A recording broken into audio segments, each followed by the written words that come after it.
Selamat pagi Pak Rif, hari ini kelompok kami akan mempresentasikan manajemen risiko bank pada Danamon. Kami dari kelompok 2 terdiri dari saya Imeli, NIM 2, Gabriela, NIM 9, dan Michelle Sugiarto, NIM 20. Di sini ada budaya risiko untuk Bank Danamon. Budaya manajemen risiko itu di Danamon itu tuh tercipta secara kuat jika seluruh karyawan itu mengetahui dan mengerti apa saja resiko-resiko yang akan terjadi pada suatu perusahaan dan juga serta menjalankan proses manajemen risiko itu tuh secara memadai dalam menjalankan berbagai aktivitas dan kegiatan yang dilakukan selama bekerja. Dan juga dalam hal ini, Danamon itu tuh sudah berkomitmen untuk membangun suatu kombinasi nilai-nilai yang unik. Jadi ada ciri khasnya tertentu, yaitu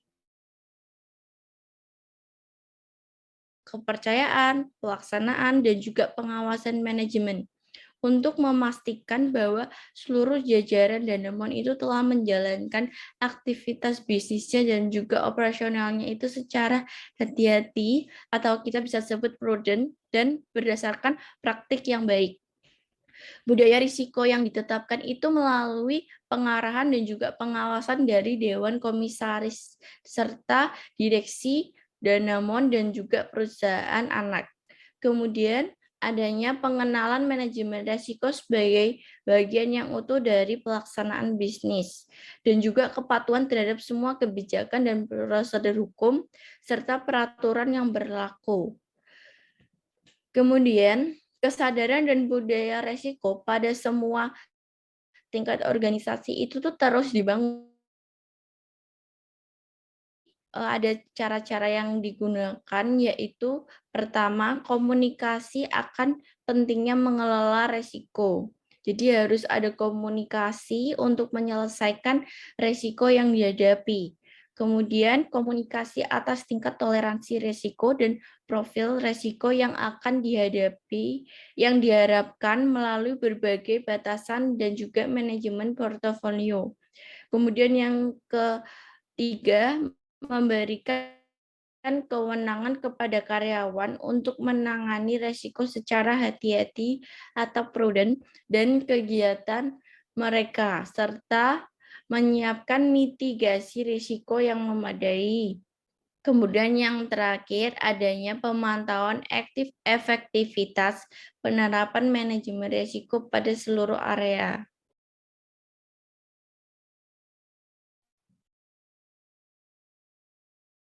Selanjutnya, pengelolaan risiko khusus yang pertama, manajemen risiko produk dan aktivitas baru. Danamon telah merumuskan kebijakan yang mengatur tata cara penerbitan dan pemantauan produk, termasuk di dalamnya penerapan pengelolaan risiko produk atau aktivitas baru sesuai ketentuan yang berlaku, di mana produk disusun, direkomendasikan, dan ditinjau sesuai dengan kebijakan yang berlaku serta harus melalui uji kepatuhan sebelum diterbitkan.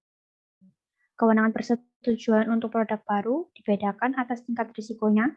Lalu yang ketiga, tingkat risiko produk dievaluasi berdasarkan kinerja produk, sasaran nasabah, kompleksitas proses operasional, dan kondisi pasar.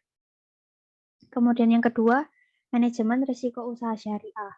Penerapan manajemen risiko unit syariah ini dilaksanakan berdasarkan ketentuan BOJK tentang penerapan manajemen risiko bagi bank umum syariah dan unit usaha syariah. Dari sisi kebijakan, memiliki kebijakan manajemen risiko bank dan konsolidasi yang digunakan sebagai kerangka utama dan prinsip dasar dalam mengelola risiko. Pengukuran risikonya menggunakan metodologi yang sesuai dengan karakteristik unit usaha syariah melalui pengukuran tingkat profil risiko yang dievaluasi secara triwulanan. Kemudian yang ketiga, manajemen risiko perusahaan anak. Proses konsolidasi manajemen risiko dengan perusahaan anak diterapkan dengan tetap memperhatikan perbedaan karakteristik usaha perusahaan anak dengan Danamon. Hal ini dilakukan antara lain proses pendampingan dan penyelarasan praktik manajemen risiko dalam hal tata kelola risiko, kebijakan, dan prosedur manajemen risiko, metodologi pengukuran risiko, pelaporan manajemen risiko, dan peningkatan budaya sadar risiko. Dalam hal pemantauan, Direktorat Integrated Risk secara berkelanjutan memantau kinerja portofolio perusahaan anak dan mengidentifikasi setiap peringatan dini dari penurunan kualitas portofolio perusahaan anak. Selanjutnya adalah evaluasi atas efektivitas dalam manajemen risiko. Jadi dalam rangka melakukan evaluasi, Dewan Komisaris ini secara aktif melakukan pengawasan terhadap aktivitas yang dilakukan komite di bawahnya. Nah, agar mendapatkan data yang memadai, komite di bawahnya ini melakukan pertemuan secara berkala untuk membahas masalah terkait risiko dan solusi yang dapat diberikan kepada Dewan Direksi. Selain itu, evaluasi secara berkala dilakukan atas metodologi penilaian risiko, kecukupan implementasi sistem informasi manajemen, serta ketepatan prosedur dan limit agar sesuai dengan perubahan peraturan, kondisi operasional. Sebagai hasil proses peninjauan kembali tersebut, selanjutnya Danamon menyelenggarakan portfolio meeting untuk mengevaluasi kondisi risiko portofolio terhadap Danamon dan perusahaan anak secara berkala. Mulai, Shell.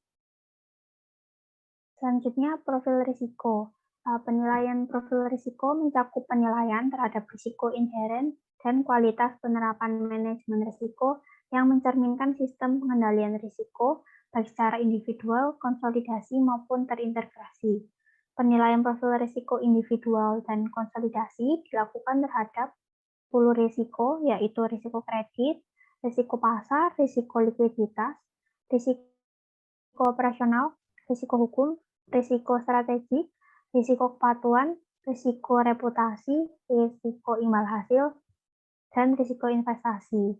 Manajemen risiko terintegrasi ini risiko yang dikelola juga mencakup risiko transaksi intragrup, namun mengecualikan risiko imbal hasil dan risiko investasi. Sesuai dengan hasil pemantauan atas masing-masing kelompok risiko utama yang dianalisa oleh Danamon selama tahun 2020, peringkat komposit untuk profil risiko Danamon secara individual, konsolidasi, dan integrasi per 31 Desember tahun 2020 berada pada peringkat 2, yaitu low to moderate.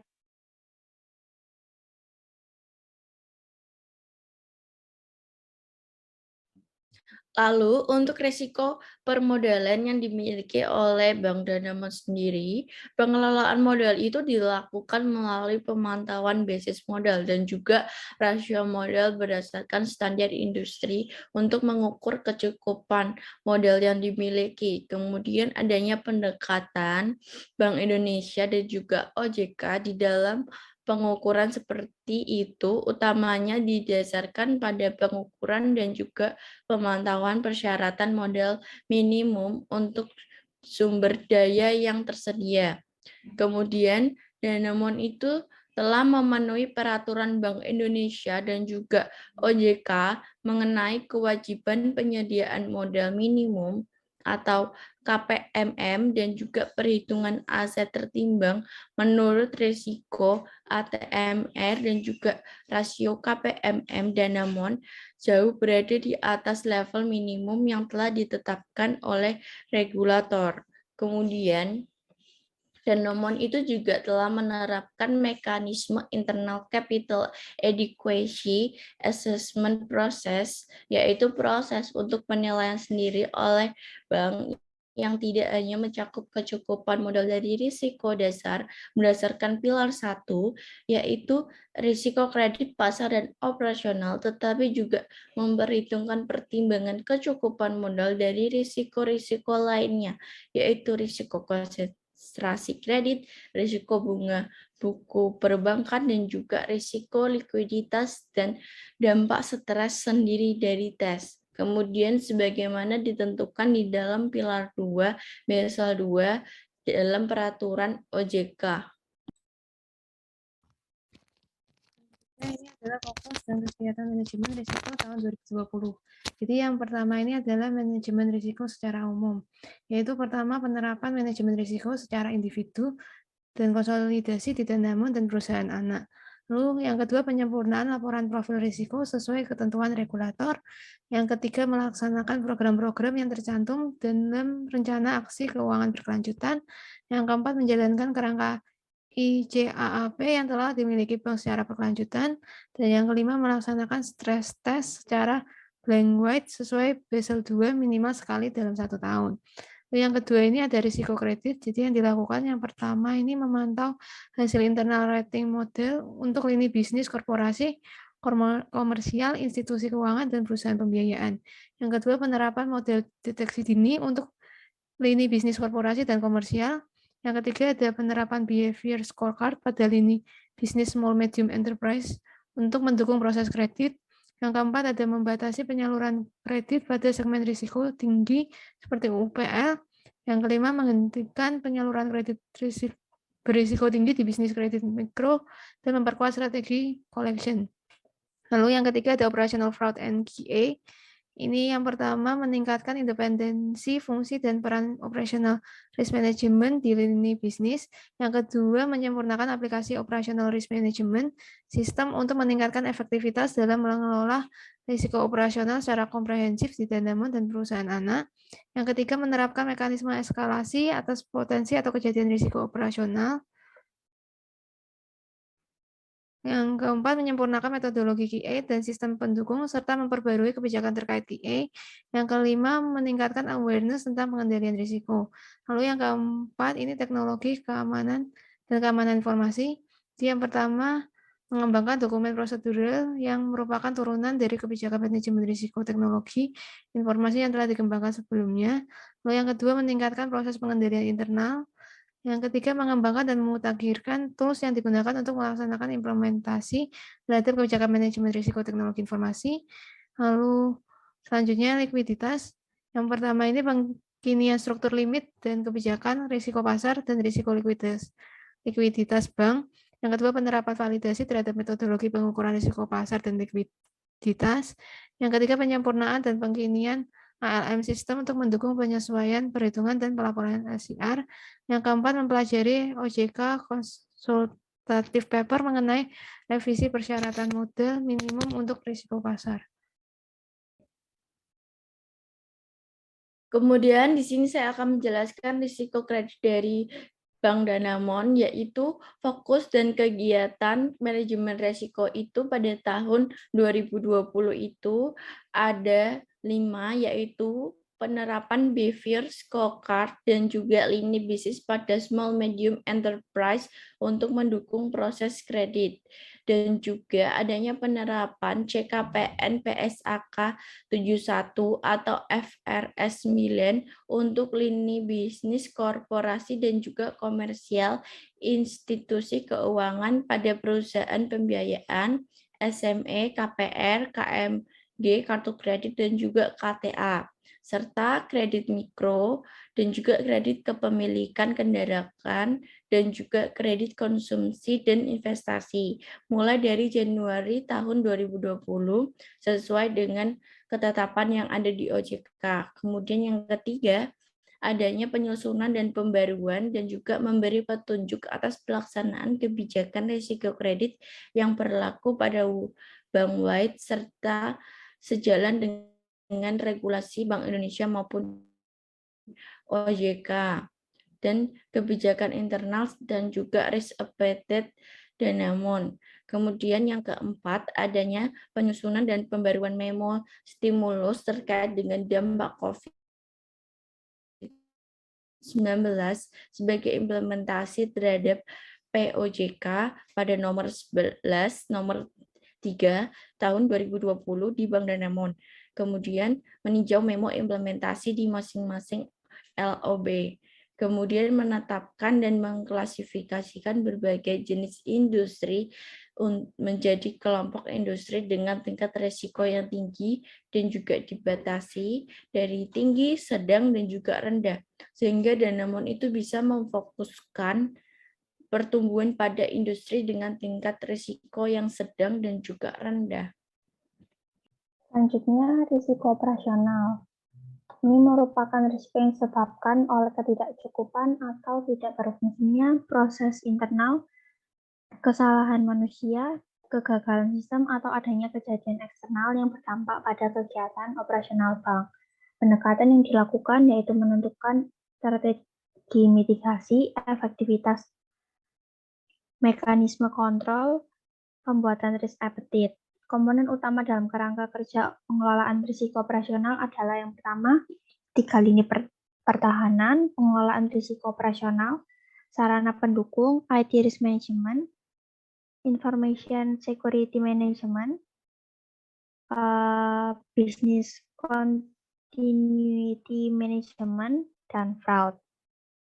Selanjutnya, risiko strategik adalah risiko akibat ketidaktepatan dalam pengambilan dan atau pelaksanaan suatu keputusan strategik serta kegagalan dalam mengantisipasi perubahan lingkungan bisnis. Pengelolaan risiko strategik ditujukan untuk mengatasi beragam risiko yang diakibatkan oleh penetapan serta implementasi strategi yang kurang memadai. Risiko strategik terkait dengan beberapa bidang, yaitu rencana bisnis, teknologi informasi, dan sumber daya manusia. Risiko strategik bendahara pada dasarnya, Danamon dan perusahaan anak mempunyai visi dan misi yang jelas dan terdefinisi dengan baik, serta kultur organisasi yang baik sesuai dengan struktur dan proses bisnis. Danamon dan perusahaan anak juga memiliki strategi bisnis yang jelas, terukur, serta selaras satu sama lain.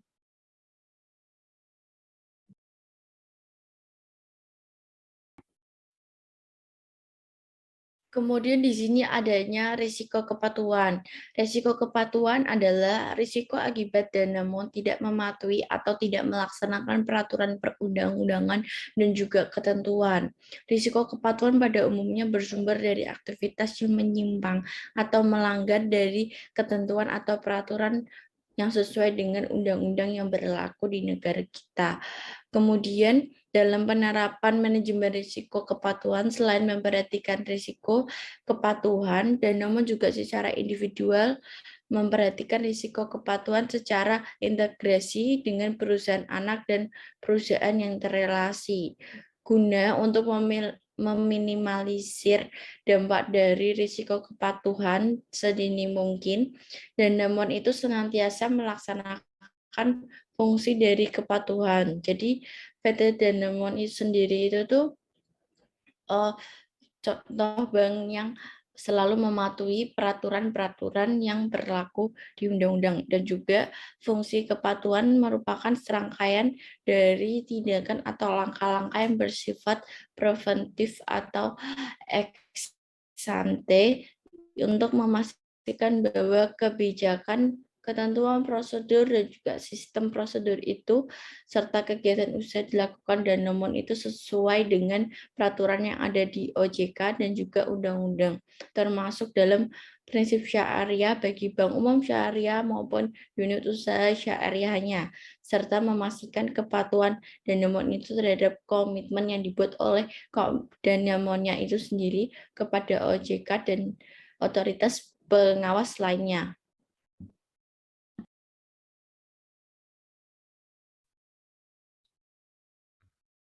Selanjutnya, risiko reputasi. Jadi, risiko reputasi ini adalah risiko yang terkait dengan dampak atas persepsi negatif terhadap bank yang dapat bersumber dari berbagai kejadian yang tidak diinginkan, antara lain publikasi negatif atas operasional bank, pelanggaran etika bisnis.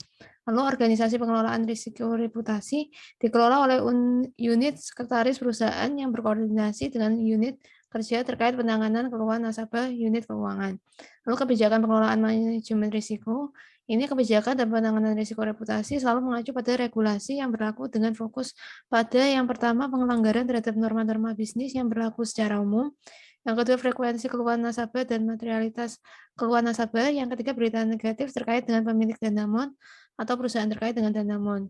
Lalu pengelolaan risiko saat krisis, Danamon telah memiliki kebijakan dan prosedur pengelolaan risiko reputasi pada saat krisis. Lalu selanjutnya penerapan manajemen risiko terintegrasi. Jadi keanggotaan Komite Manajemen Risiko Terintegrasi Konglomerasi Keuangan MUFG Group terdiri dari Direktur Integrated Risk Danamon sebagai Ketua, Direktur Kepatuhan Danamon, Direktur Kredit Danamon, direksi yang mewakili perusahaan anak dan perusahaan terrelasi, serta penjabat eksekutif terkait yang ditunjuk. Nah, pada awal tahun 2020 telah terjadi perubahan nama dan struktur konglomerasi keuangan Grup Danamon dan OJK telah mencatatnya. Selama tahun 2020, Komite Manajemen Risiko Terintegrasi telah mengadakan pertemuan secara berkala yang membahas mengenai laporan profil risiko terintegrasi, lalu yang kedua ada update dari perusahaan anak, yang ketiga update kebijakan manajemen risiko terintegrasi. Nah, dalam penerapan manajemen risiko terintegrasi, konglomerasi keuangan grup MUFG telah melakukan hal-hal sebagai berikut. Jadi yang pertama menyesuaikan piagam komite manajemen risiko terintegrasi, yang kedua menyesuaikan struktur organisasi dengan membentuk satuan kerja manajemen risiko terintegrasi yang berperan memantau risiko pada konglomerasi keuangan, yang ketiga mengkaji ulang kebijakan manajemen risiko terintegrasi.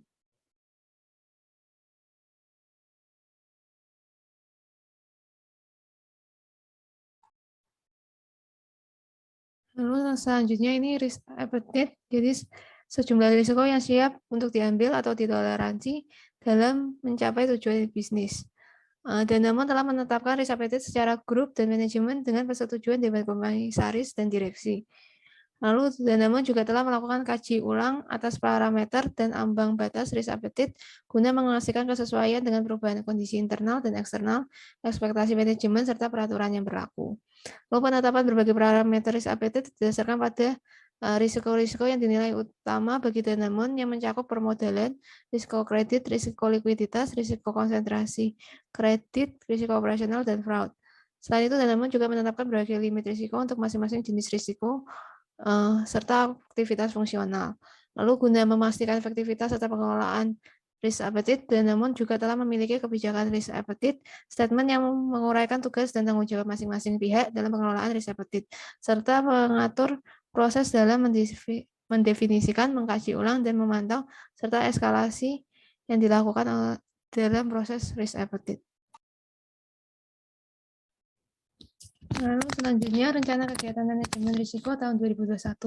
Jadi kendala yang terjadi pada tahun 2021 ini adalah penyebaran COVID-19 masih akan terus meningkat. Yang kedua ada loan entries dapat meningkatkan akibat pandemi yang berkelanjutan. Yang ketiga nilai tukar cenderung akan melemah dari posisi akhir tahun 2020. Yang keempat laju inflasi dipraktikkan akan meningkat pada tahun 2021 ke level 2,8%. Nah, rencana kegiatan manajemen risiko di tahun 2020 ini yang pertama, risiko umum ini dengan cara mengimplementasikan kerangka kerja ICAAP dan menjaga pertumbuhan Danamon pada tingkat yang acceptable dengan tetap prudent. Yang kedua, risiko kredit yang pertama ini dengan cara mengkaji kebijakan berkreditan secara berkala. Yang kedua, memperbarui ketentuan terkait stimulus COVID-19 sesuai dengan regulasi yang berlaku. Yang ketiga, dari risiko operasional dan fraud. Ini dengan cara yang pertama melakukan revisi kebijakan bisnis conservative manajemen sesuai dengan kondisi tertentu. Yang kedua, meningkatkan metode penilaian risiko fraud sebagai bagian upaya peningkatan pengendalian risiko fraud. Lalu yang keempat, risiko pasar dan likuiditas. Dengan cara pertama mempersiapkan infrastruktur untuk mendukung simulasi balance sheet yang dinamis. Yang kedua, validasi oleh pihak eksternal atau kebijakan dan metodologi terkait SR, NSFR, serta melakukan penyempurnaan dari hasil validasi. Selanjutnya saya akan membahas tentang pilar ketiga. Sebagai bagian dari pilar 3, Basel 2, keterbukaan dan disiplin pasar juga diterapkan oleh Bank Danamon mulai dari tahun 2012 melalui publikasi laporan tahunan sesuai ketentuan OJK. Selanjutnya risiko likuiditas, tata kelola pengelolaan risiko likuiditas. Pengelolaan risiko likuiditas merupakan proses top-down dalam struktur organisasi Danamon dimulai dari Dewan Komisaris melalui Komite Pemantau Risiko serta Direksi atau Manajemen Senior melalui ALCO yang secara aktif terlibat di dalam perencanaan, persetujuan, peninjauan, dan pengajian dari seluruh risiko yang ada. Lalu strategi pendanaan sebagai bagian dari proses manajemen risiko likuiditas, Danamon menerapkan strategi pendanaan melalui komposisi DPK yang terdiversifikasi pada pendanaan segmen wholesale dan retail. Lalu teknik mitigasi risiko likuiditas dalam melakukan mitigasi atas risiko likuiditas yang dihadapi, manajemen risiko likuiditas Danamon dilandasi oleh prinsip-prinsip berikut. Yang pertama ada strategi kebijakan dan praktek diarahkan untuk mengelola risiko likuiditas sehingga menyediakan likuiditas yang cukup. Kedua, proses yang kuat harus tersedia untuk mengidentifikasi, mengukur, memantau, dan mengendalikan risiko likuiditas. Lalu pengukuran risiko likuiditas, secara umum pengukuran risiko likuiditas dapat dikelompokkan menjadi pengukuran yang bersifat regulasi dan yang bersifat internal. Selanjutnya, kesimpulan dari presentasi hari ini. Yang pertama, manajemen risiko dari Danamon sudah sangat baik karena memiliki struktur organisasi yang jelas dalam pembagian tugasnya sehingga dapat meminimalkan kemungkinan risiko yang akan terjadi.